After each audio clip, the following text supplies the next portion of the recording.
Pada suatu hari, beberapa hari setelah wafatnya Rasulullah Shallallahu Alaihi Wasallam, datanglah Bilal bin Rabah menghadap kepada Khalifah Abu Bakar Ash-Shiddiq. Dengan suara yang bergetar dan mata yang berkaca-kaca, Bilal berkata, "Wahai Abu Bakar, izinkan aku untuk tidak lagi mengumandangkan azan." Abu Bakar menatap Bilal dengan penuh keheranan, lalu berkata, "Wahai Bilal, engkau tidak boleh berhenti mengumandangkan azan di Masjid Nabawi kecuali jika engkau memiliki alasan yang jelas." Mendengar hal itu, Bilal menundukkan kepala. Air matanya mulai mengalir deras. Dengan suara terbata-bata, ia mengungkapkan isi hatinya. "Setiap kali aku naik ke menara Masjid Nabawi untuk mengumandangkan azan, mataku selalu tertuju ke makam Rasulullah. Dahulu sebelum aku mulai azan, aku selalu menatap wajah beliau. Kini beliau telah tiada. Aku tidak sanggup lagi, wahai Abu Bakar. Setiap lantunan azanku mengingatkanku pada Rasulullah dan itu semakin memperberat rinduku." Tangis Bilal semakin menjadi. Abu Bakar memahami perasaan sahabat Rasulullah itu. Setelah beberapa saat hening, Bilal akhirnya mengambil keputusan untuk meninggalkan kota Madinah. Ia memutuskan untuk tinggal di negeri Syam, berharap dengan pergi jauh, kesedihannya bisa sedikit terobati. Di Madinah, segala sesuatu yang dilihatnya selalu mengingatkannya pada Rasulullah. Hampir sepanjang hidupnya, Bilal selalu berada di sisi beliau. Kenangan itu begitu melekat dalam hatinya. Oleh karena itu, sejak tinggal di Syam, Bilal tidak pernah lagi mengunjungi Masjid Nabawi ataupun menziarahi makam Rasulullah. Hari-hari berlalu, bulan berganti tahun, dan Bilal tetap hidup dalam kerinduannya. Namun, semakin ia berusaha melupakan, semakin rindu itu menguasai hatinya. Hingga suatu hari, dalam tidurnya, Bilal bermimpi bertemu dengan Rasulullah. Dalam mimpi itu, Rasulullah menatapnya dengan lembut dan berkata, "Wahai Bilal, mengapa engkau tidak mengunjungiku? Sudah saatnya engkau menziarahi Rasulullah." Bilal terbangun dengan air mata yang mengalir deras di pipinya. Hatinya bergetar. Ia merasa ini adalah panggilan untuk kembali. Maka tanpa berpikir panjang, Bilal memutuskan untuk berangkat ke Madinah. Perjalanan itu menjadi perjalanan yang penuh makna baginya.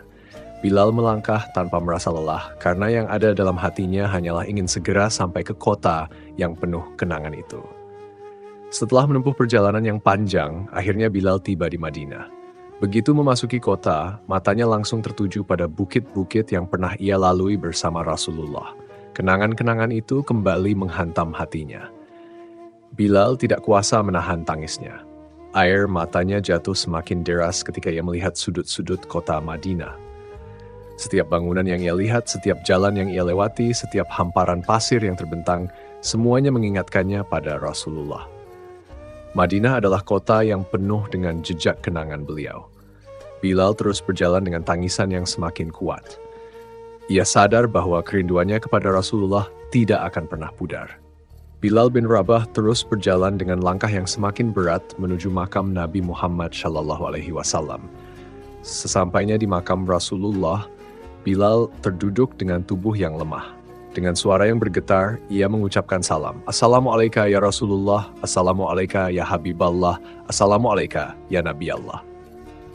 Namun, suara Bilal sudah hampir habis. Tangisnya tak lagi bisa dibendung. Air matanya terus mengalir tanpa henti, bercampur dengan kerinduan yang selama ini ia pendam. Ia terduduk di hadapan makam Rasulullah dengan hati yang luluh lantak. Dalam isak tangisnya, Bilal membenamkan wajahnya ke tanah di sekitar makam, menggulingkan mukanya seakan ingin merasakan kembali kehadiran Rasulullah di sisinya. Tiba-tiba, di tengah kesedihannya, Bilal merasakan sebuah tepukan lembut di kepalanya. Ia terkejut dan perlahan mengangkat wajahnya. Di hadapannya berdiri Khalifah Abu Bakar Ash-Shiddiq yang menatapnya dengan penuh kasih sayang. "Bilal, Bilal, mengapa engkau seperti ini?" tanya Abu Bakar dengan suara lembut. Bilal menghela napas panjang, lalu dengan suara yang masih tersendat karena tangis, ia berkata, "Aku takut, wahai Abu Bakar. Aku takut ditinggalkan oleh Rasulullah. Aku merasa bersalah." Abu Bakar mengerutkan keningnya. "Mengapa engkau berkata demikian, Bilal? Apakah engkau telah melakukan sebuah dosa besar?" Bilal menggelengkan kepala dengan lemah, lalu berkata, "Aku bermimpi bertemu dengan Rasulullah. Dalam mimpi itu beliau menatapku dan berkata, 'Bilal, alangkah keras hatimu, kemana kerinduanmu kepadaku? Mengapa engkau tidak pernah lagi berkunjung kepadaku?' Wahai Abu Bakar, mimpi itu terus terngiang di kepalaku. Aku merasa sangat bersalah karena telah begitu lama menjauh dari Madinah dan makam Rasulullah. Abu Bakar menatap Bilal dengan penuh pengertian. Ia tahu betapa besar cinta dan rindu Bilal kepada Rasulullah. Lalu dengan suara lembut ia berkata, "Bilal, sudah lama Madinah tidak mendengar suaramu. Banyak orang yang merindukan azanmu. Maukah engkau kembali mengumandangkan azan di Masjid Nabawi?" Mendengar permintaan itu, Bilal terdiam. Perlahan, ia menoleh ke arah menara Masjid Nabawi, lalu kembali menatap makam Rasulullah. Air mata yang sempat reda kini kembali mengalir deras. Ia menggelengkan kepala dan berkata dengan suara lirih, "Tidak, wahai Abu Bakar. Tidak, wahai Umar. Aku belum sanggup untuk mengumandangkan azan. Setiap lantunan azanku selalu mengingatkanku pada Rasulullah, dan aku takut tidak sanggup menahannya." Saat itu, tiba-tiba Bilal merasakan sesuatu yang menyentuh tangannya. Ketika ia menoleh, ternyata di tangan kanannya berdiri Sayyidina Hasan dan di tangan kirinya berdiri Sayyidina Husain, cucu-cucu kesayangan Rasulullah. Bilal terkejut, namun perasaan itu segera bercampur dengan kebahagiaan. Ia menatap kedua anak kecil itu dengan penuh kasih sayang, lalu mengangkat tangannya ke langit dan berdoa, "Ya Allah, terima kasih. Aku rindu kepada kekasihmu Nabi Muhammad. Engkau kirimkan kepadaku orang-orang yang paling beliau kasihi sebagai pengobat rinduku." Bilal kemudian menghadap kepada Sayyidina Hasan yang berdiri di samping kanannya. Ia menatap wajahnya dengan seksama, lalu menoleh ke Sayyidina Husain dan memperhatikan kakinya. Air matanya kembali berderai. Subhanallah, wajah Sayyidina Hasan begitu mirip dengan wajah Rasulullah, dan kaki Sayyidina Husain begitu mirip dengan kaki Rasulullah, gumamnya dengan suara bergetar. Bilal lalu memeluk kedua cucu Rasulullah itu dengan penuh kasih, mencium mereka dengan penuh kerinduan.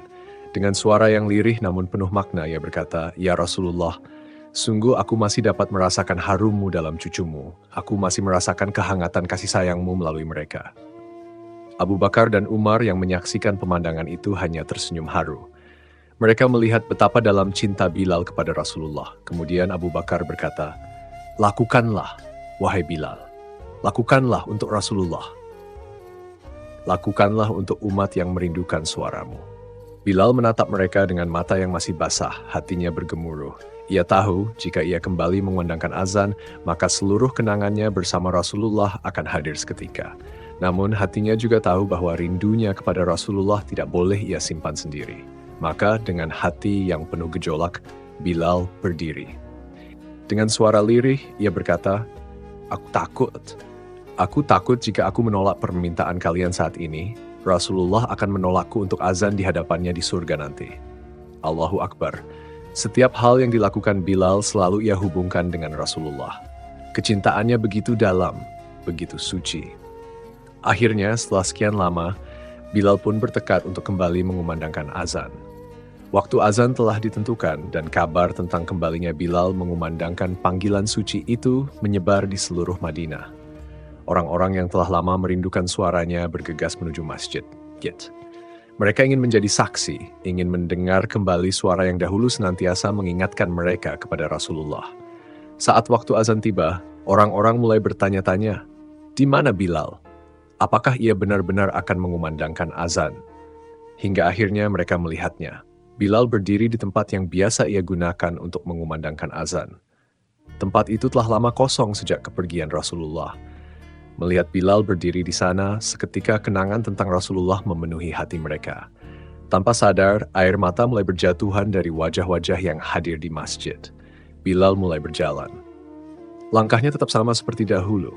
Ia melangkah perlahan melewati saf-saf para jemaah yang kini tak mampu lagi menahan tangis. Setiap langkahnya mengingatkan mereka kepada hari-hari ketika Rasulullah masih hidup. Bilal terus berjalan hingga sampai di menara. Ketika ia mulai menaiki anak tangga menara, orang-orang semakin larut dalam kenangan mereka. Begitulah yang mereka lihat dulu. Bilal naik ke menara, lalu mengumandangkan azan, sementara Rasulullah menunggu di bawah dengan senyum penuh cinta. Kini Bilal telah berdiri di puncak menara. Angin Madinah bertiup pelan, membawa keheningan yang menyayat hati. Bilal menatap ke arah tempat Rasulullah biasa berdiri, tempat di mana beliau menunggunya turun setelah azan. Namun, kini tempat itu kosong. Bilal menutup matanya, air matanya mengalir tanpa henti. Dengan tangan gemetar, ia mengusap wajahnya, berusaha menenangkan diri. Suaranya serak saat ia berbisik, "Di tempat ini aku pernah melihat Rasulullah." Tangis orang-orang yang memenuhi masjid semakin menjadi. Di dalam riwayat disebutkan tidak pernah tangisan di Madinah yang lebih dahsyat daripada tangisan yang terjadi pada saat itu. Akhirnya, dengan segenap kekuatan yang tersisa, Bilal mulai mengumandangkan azan. Allahu Akbar, Allahu Akbar. Suaranya menggema di seluruh penjuru Madinah. Suasana berubah menggelegar, mendayu-dayu, membawa kembali kenangan tentang hari-hari indah ketika Rasulullah masih berada di tengah mereka. Madinah yang telah lama sunyi dari suara azan Bilal, kini seolah hidup kembali. Hembusan angin, gemuruh hati, dan air mata yang tak terbendung, semuanya terasa seperti ketika Rasulullah masih bersama mereka. Orang-orang menangis terseduh-seduh menitikkan air mata kerinduan. Bilal melanjutkan azannya. Suasana di masjid semakin berat. Tangisan semakin keras terdengar. Orang-orang hanyut dalam kesedihan dan kerinduan. Di luar masjid, orang-orang yang sebelumnya tidak mengetahui bahwa Bilal kembali mengumandangkan azan mulai berlari menuju masjid. Para wanita, para ibu, mereka semua bergegas ke sana. "Apakah Rasulullah telah dibangkitkan kembali?" tanya mereka. Dulu setiap kali mendengar suara azan Bilal itu berarti Rasulullah ada di sana. Tetapi ketika Rasulullah wafat, Bilal menghilang, suaranya tak pernah terdengar lagi. Kini, setelah sekian lama, suara itu kembali menggema di langit Madinah. Tangisan semakin kuat, kesedihan dan kerinduan kepada Rasulullah mencapai puncaknya. Bilal akhirnya sampai pada bagian yang paling ia takuti dalam azannya. Asyhadu an Muhammadan Rasulullah. Suara Bilal tercekat, ia tak mampu melanjutkan.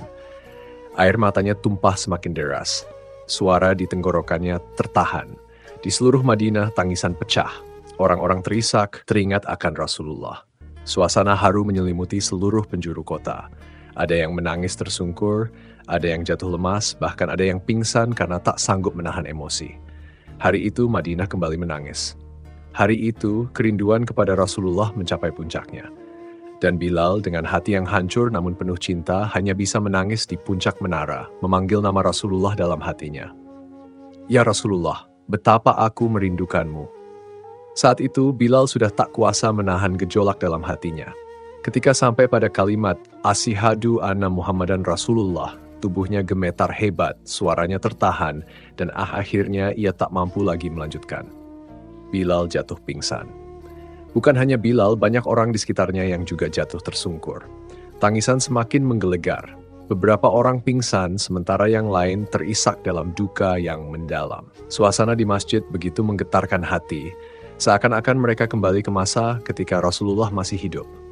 Namun, meskipun kita tidak hidup di zaman Rasulullah dan tidak pernah bertemu dengannya serta para sahabatnya, bukan berarti kita tidak dapat merasakan kenikmatan dalam mencintainya.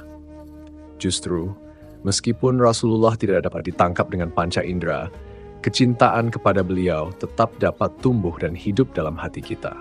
Kenikmatan mencintai Rasulullah hadir melalui usaha kita dalam mengikuti kebaikannya, meniru akhlaknya, dan menaati ajarannya. Seorang mukmin yang benar-benar mencintai Rasulullah akan dikumpulkan bersama beliau di surga kelak. Meskipun ibadah kita tidak sempurna seperti ibadah Rasulullah, meskipun amal kita tidak sebanding dengan amal para sahabat, harapan itu tetap ada. Dengan cinta yang tulus kepada Nabi Muhammad, ibadah yang kita lakukan akan bernilai tinggi di sisi Allah. Seperti halnya seorang hamba Rasulullah yang bernama Tsauban. Ia adalah seorang yang sangat mencintai Rasulullah dengan segenap hatinya. Ia tidak sanggup berlama-lama tidak melihat Rasulullah.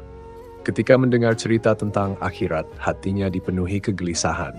Ia khawatir tidak akan dapat bersama Rasulullah di surga, karena tentu saja Rasulullah akan berada di tempat yang paling mulia bersama para nabi yang lain.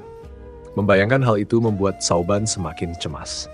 Bagaimana jika ia tidak dapat melihat Rasulullah lagi? Bagaimana jika ia terpisah dari orang yang paling ia cintai?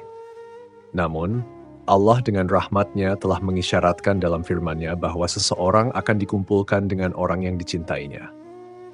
Kecintaan yang mendalam kepada Rasulullah akan membawa seorang mukmin untuk bersama beliau di akhirat kelak. Maka wahai saudaraku, mencintai Rasulullah bukan sekadar kata-kata. Cinta itu harus diiringi dengan ketaatan kepada ajarannya, dijalankan dengan penuh keikhlasan, dan diwujudkan dalam kesalehan pribadi maupun sosial. Meskipun ibadah kita jauh dari sempurna, dengan mencintai Rasulullah, semoga amal yang kita lakukan memiliki nilai di sisi Allah. Itulah harapan kita semua. Semoga kita, keluarga kita, serta seluruh umat yang mencintai Rasulullah dikumpulkan bersama beliau dan para sahabatnya di surga kelak. Bilal bin Rabah adalah seorang budak keturunan Habsyi yang hidup dalam kesulitan di Makkah. Ia dimiliki oleh seorang pemuka Quraisy bernama Umayyah bin Khalaf, seorang pria yang terkenal dengan kekejamannya terhadap budaknya. Sejak kecil, Bilal sudah terbiasa dengan kerja keras dan perlakuan kasar. Ia tidak memiliki kebebasan, hanya menjalani hidup sesuai dengan kehendak tuannya. Namun Bilal memiliki hati yang bersih dan akal yang cerdas. Ia selalu merenungkan keadaan sekitarnya, melihat bagaimana para pemimpin Quraisy berlaku sewenang-wenang terhadap kaum yang lemah. Ketika cahaya Islam mulai tersebar di Makkah melalui ajaran Rasulullah Shallallahu Alaihi Wasallam, Bilal mulai mendengar tentang agama baru yang menyerukan keesaan Allah dan keadilan bagi semua manusia. Berita tentang seorang nabi yang membawa pesan kebenaran membuatnya penasaran. Ia sering diam-diam mendengar pembicaraan orang-orang tentang Islam dan hatinya tertarik dengan ajaran yang dibawa Rasulullah Shallallahu Alaihi Wasallam. Tak lama kemudian, Bilal bertemu dengan Abu Bakar Ash-Shiddiq, sahabat dekat Rasulullah Shallallahu Alaihi Wasallam. Abu Bakar mengenali kebaikan dalam diri Bilal dan mengajaknya untuk mengenal Islam lebih dalam. Dengan hati yang mantap, Bilal menerima kebenaran dan mengucapkan syahadat. Ia menjadi salah satu dari sedikit orang yang pertama kali masuk Islam di Makkah. Namun, keputusannya ini membawa cobaan berat. Ketika Umayyah bin Khalaf mengetahui bahwa budaknya telah masuk Islam, ia sangat murka. Islam dianggap sebagai ancaman bagi kaum Quraisy, dan seorang budak yang mengikuti ajaran Muhammad dianggap penghinaan. Umayyah pun menyiksa Bilal dengan kejam. Ia dipaksa berbaring di padang pasir yang panas, tubuhnya ditindih batu besar, dan dicambuk dengan keras. Namun dalam setiap siksaan, Bilal hanya mengucapkan satu kata, "Ahad, Ahad, Allah Maha Esa." Semakin Bilal bertahan, semakin kejam siksaan yang diberikan oleh Umayyah. Ia diarak di tengah kota, dipermalukan, dan dipaksa meninggalkan Islam. Namun Bilal tetap teguh, keimanannya tidak tergoyahkan. Setiap pukulan dan deraan cambuk justru semakin memperkuat keyakinannya. Berita tentang penderitaan Bilal akhirnya sampai ke Abu Bakar. Dengan hati yang terenyuh, Abu Bakar menemui Umayyah dan berkata, "Maukah kau menjual budak itu kepadaku?" Umayyah yang sudah putus asa melihat keteguhan Bilal, setuju dengan harga yang tinggi. Setelah transaksi selesai, Abu Bakar berkata, "Sekarang, Bilal, engkau bebas." Air mata mengalir di wajah Bilal.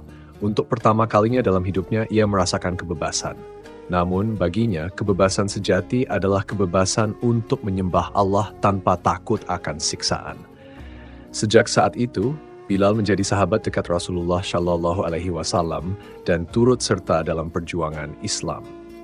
Ia tidak hanya menjadi seorang Muslim biasa, tetapi juga seorang mujahid yang ikut serta dalam perjuangan melawan kaum Quraisy.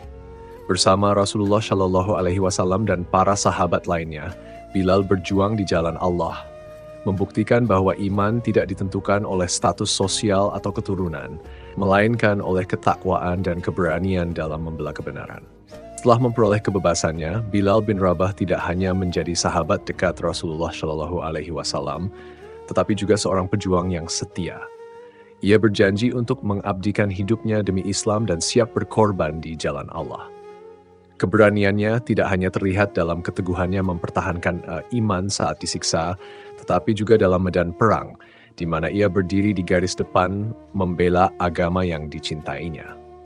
Ketika perintah hijrah ke Madinah datang, Bilal ikut serta bersama Rasulullah Shallallahu Alaihi Wasallam dan kaum muslimin lainnya.